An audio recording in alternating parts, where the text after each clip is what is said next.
భారీ వర్షాలతో కామారెడ్డి జిల్లా అతలాకుతలమైంది. పొలాలు ఊళ్లు జలమయమయ్యాయి. రోడ్డు కొట్టుకుపోవడంతో జాతీయ రహదారిపై భారీగా ట్రాఫిక్ జామ్ అయింది. దీంతో నిజామాబాద్ హైదరాబాద్ నడుమ రాకపోకలు పూర్తిగా నిలిచిపోయాయి. దీనికి సంబంధించిన పూర్తి సమాచారం మా ప్రతినిధి రవీందర్ అందిస్తారు. రవీందర్, కామారెడ్డి జిల్లా అతలాకుతలం అయినట్టు తెలుస్తోంది వరదలకు సంబంధించి, అలాగే రోడ్స్ కూడా బ్లాక్ అయినట్టు తెలుస్తుంది. అప్డేట్స్ ఏంటి దీనికి సంబంధించి? తెలంగాణలోనే కామారెడ్డి ఉందని చెప్పవచ్చు. ఉదయం నుంచి కొంత మేరకు వర్షం తగ్గిన పరిస్థితిలో ఏమాత్రం మారలేదు. పైనుంచి దిగువ ప్రాంతాల్లో ఉన్నటువంటి కామారెడ్డి పట్టణం, పట్టమకుంట, అశోక్ నగర్, అదేవిధంగా ఉన్నటువంటి విజయోస్ కాలనీ, అనేక కాలనీలలో ఇంకా జల దిగ్బంధాలు ఉన్నాయి. ముఖ్యంగా గురురాఘవేంద్ర కాలనీలో పరిస్థితిలో ఏమాత్రం మార్పు లేదు. బుధవారం అర్ధరాత్రి 8 గంటలకు ఏదైతే ఫ్లో ఉందో గడిచిన 3 రోజులు గడిచినా ఇదే పరిస్థితి.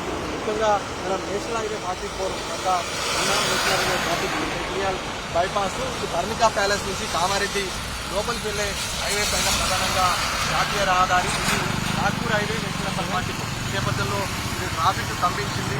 ఇది కేసీఆర్ సమీపంలోని పెద్ద చెరువు, కామారెడ్డి పెద్ద చెరువుకు కుంగపడడంతో ఈ జాతీయ రహదారికి పెద్ద ఎత్తున కేసీఆర్ చెరువుకు కుంగపడడంతో పెద్ద ఎత్తున ఇక్కడికి ఈ రోడ్డు మీదకి రావడంతో ఆ ఫ్లోటింగ్ వల్ల కయ్య ఇంత పెద్దకు రావడంతో మొత్తం ట్రాఫిక్ కండిషన్ ముఖ్యంగా ఇక ఓన్లీ కూర్చడం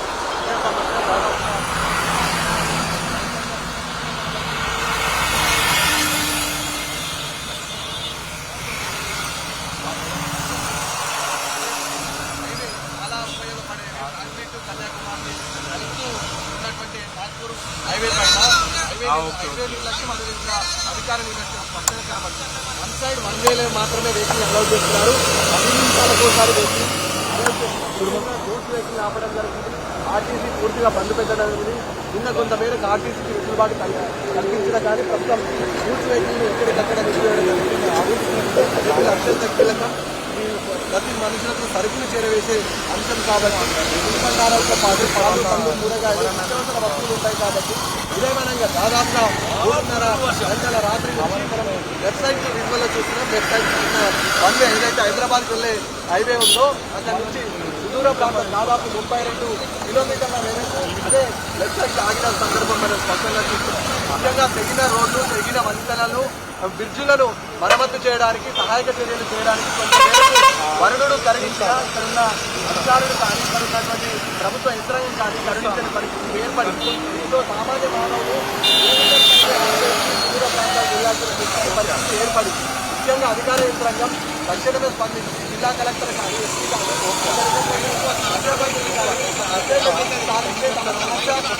త్వరితగతిని గమ్యస్థానానికి చేరుకుంటామనే అభిప్రాయం జనాల్లో, ప్రయాణికుల్లో ఉంది. కానీ నిన్న ముఖ్యమంత్రి స్వయాన ఇక్కడికి వచ్చి ఏరియల్ సర్వే మాత్రం చేయడం జరిగింది. కేవలం మంత్రిగా ఉన్నటువంటి సీతకు బాధ్యతలు అప్పచెప్పి ఇక్కడ ఉన్నటువంటి రివ్యూ నిర్వహించమని చెప్పి తప్పించుకునే ప్రయత్నం చేశాడు. కానీ నేరుగా ముఖ్యమంత్రి వచ్చి ఇక్కడ ఉన్నటువంటి ప్రజా సమస్యలు తెలుసుకొని నష్టపోయిన ఏదైతే కాలనీలు ఉన్నాయో క్షేత్రస్థాయిలో కాలినడకలు తిరిగి ఉంటే ఇవాళ కామారెడ్డి ప్రజలు ఎదుర్కొంటున్న దుస్థితి కానీ పరిస్థితి కానీ ముఖ్యమంత్రి నేరుగా అంచనా వేయడానికి వెసులుబాటు ఉంటుంది.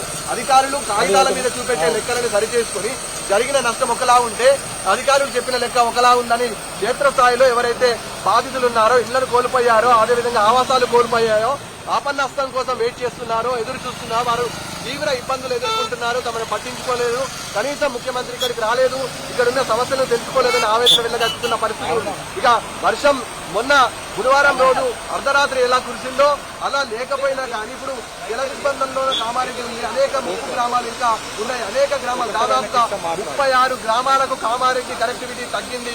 36 గ్రామాలు ఇప్పుడు ప్రస్తుతం ఈ జల దిగ్బంధంలో ఉన్నాయని చెప్పొచ్చు. రాకపోకలు రావణ స్తంభించింది. ప్రయాణికులు ఇబ్బంది పడుతున్నారు.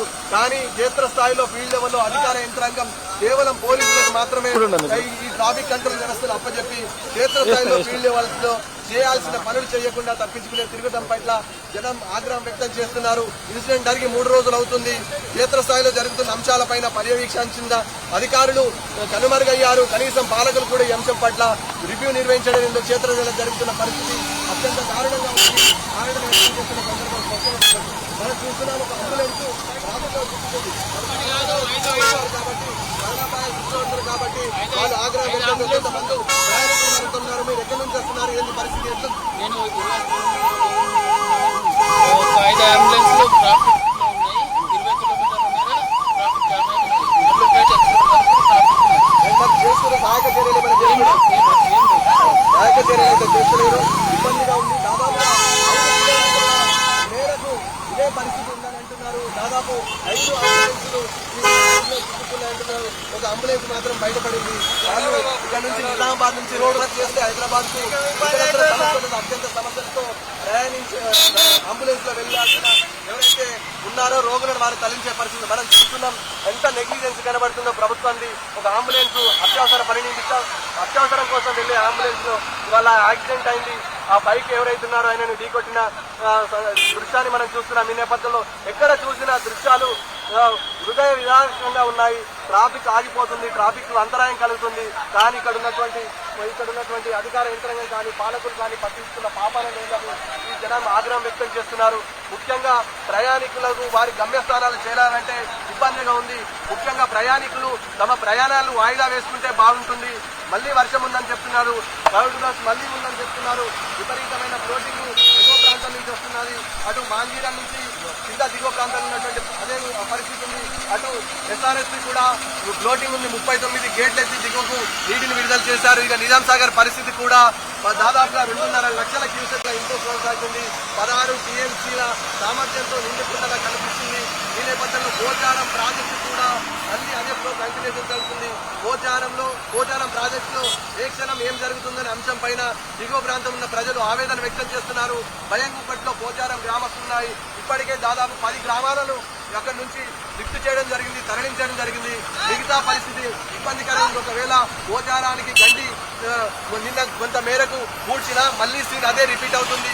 ఒకవేళ ఇదే ఫ్లోటింగ్ 1,23,500 ఇంట్లో పోచారానికి రావడం తట్టు పోచారం ప్రాజెక్టుకి వస్తుంది. ఇది ఇంట్లో చరిత్రలో ఎప్పుడూ లేని ఇంట్లో దాదాపు 70 క్యూసెక్ల ఇంట్లో మాత్రమే అక్కడ ఉన్నటువంటి కట్ట పైనుంచి పొందడానికి ఆస్కారం ఉంటుంది. ఈ నేపథ్యంలో తగిన పరిస్థితి అత్యంత సీరియస్ గా ఉంటుంది. ఆ లోడు ఇక్కడ ఉన్నటువంటి నిజాం సాగర్ ప్రాజెక్టు మీద పడుతుంది. అది మాంజీరా నది మీద పడుతుంది. గోదావరి కూడా ఉప్పొంగుతుంది. నిజామాబాద్ జిల్లాలో ఉన్నటువంటి బోధన్ పరిసర ప్రాంతాల్లో ఉన్నటువంటి గ్రామాలు కూడా జల దిగ్బంధంలో ఉన్నాయి. అనేక గ్రామాలకు పూర్తిగా తీసుకుపోయింది. అటు మన్నన్న గంగావు విలేజ్ కూడా ఇబ్బందికరమైన సిచ్యువేషన్లు ఉన్నాయి. ఆ వారు కూడా జల దిగ్బంధంలో ఉన్నారని మనకు అందుతున్నట్టు సమాచారం. ఈ నేపథ్యంలో అటు నిజామాబాద్ కలెక్టర్ కానీ, ఇక్కడ ఉన్నటువంటి కామారెడ్డి కలెక్టర్ కానీ, ఇక్కడ ఉన్న ప్రజాప్రతినిధులు కానీ తక్షణమే జోక్యం చేసుకొని తమను కాపాడాలని విజ్ఞప్తి చేస్తున్న పరిస్థితి స్పష్టంగా కనబడుతుంది. ముఖ్యంగా హైవే జాతీయ రహదారులపై కనెక్టివిటీని పునరుద్ధరిస్తే సునాయాసంగా ప్రయాణాలు చేసుకోవడానికి ఆస్కారం ఉంటుందని ఇటు ప్రయాణికులు కూడా అంటున్నారు. ఈ నేపథ్యంలో ఎక్కడ చూసినా ఇవాళ ట్రాఫిక్ సమస్యలు, అదే విధంగా తెగిన రోడ్లు, పేరిపోయిన ప్రాంతాలలో ఇబ్బందికరమైన సిచ్యువేషన్లో జనాలు మొత్తం కలిసి వాళ్ళ కామారెడ్డి పట్టణంతో పాటు కామారెడ్డి జిల్లాలో ఉన్నటువంటి అనేక గ్రామాలు అంధాకారంలో ఉన్నాయి. ప్రభుత్వం చేయాల్సినటువంటి సహాయక చర్యలు ముమ్మరంగా కొనసాగడం లేదు. నత్తనడకనే పనులు కొనసాగుతున్నాయి. అనేక మంది ఇళ్లను విడిచిపెట్టి ఇప్పుడు ఎక్కడో ఆవాసాలలో ఉన్నారు. వాళ్ళంతా ఇంటికి వచ్చే పరిస్థితి కూడా లేదు. ప్రభుత్వ యంత్రాంగం స్పందించి వారికి కావాల్సినటువంటి మౌలిక సదుపాయాలు కల్పించాలని కామారెడ్డి పట్టణంతో పాటు కామారెడ్డి చుట్టుపక్కల ఉన్నటువంటి జల దిగ్బంధంలో ఉన్న గ్రామస్తులు డిమాండ్ చేస్తున్న పరిస్థితి స్పష్టంగా కనబడుతుంది. Right, Ravinder. Thank you so much for the updates.